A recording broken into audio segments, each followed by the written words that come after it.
তো finally guys এই যে স্ক্রিনে যে দেখতেছেন এটা হচ্ছে বিরাট কোহলি। তো বিরাট কোহলি বর্তমান বিজয় হাজারে ট্রফি খেলাইতেছে। মানে দুইটা খেলা খেলাইছে। ওই তিনি নিজেই কইছিল যে আমি দুইটা খেলা খেলামু। তো দুইটা খেলার মধ্যে কোন খেলায় কত রান করছে আর টোটাল কত রান করছে তো দেখে নেন। আর 6 জানুয়ারিতে একটা খেলা আছে, তো সেইটা খেলাই নেওয়ার সম্ভাবনা আছে বিরাট কোহলির। তো প্রথম যেটা খেলা 24 তারিখে খেলা হয়ে গেছে, 24 ডিসেম্বরে যে খেলাটা হয়ে গেছে প্রথম খেলা। তো প্রথম যেটা খেলা, তো প্রথম খেলার মধ্যে রান করছে 101 বলে, রান করছে 131। 131 রান করছে, 14টা 4 আর 3টা 6।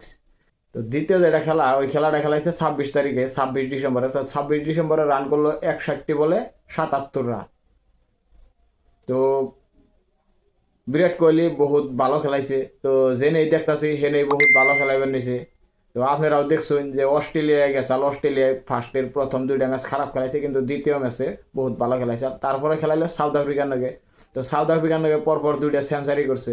তো আপনারাও দেখছেন। তো আপনারা কমেন্ট করে জানান জানি যে বিরাট কোহলি 2027 ওয়ার্ল্ড কাপ খেলাইবো না খেলাবো না। ভিডিওটা যদি ভালো লাগে আপনারা ভিডিওটা শেয়ার করে দিবেন।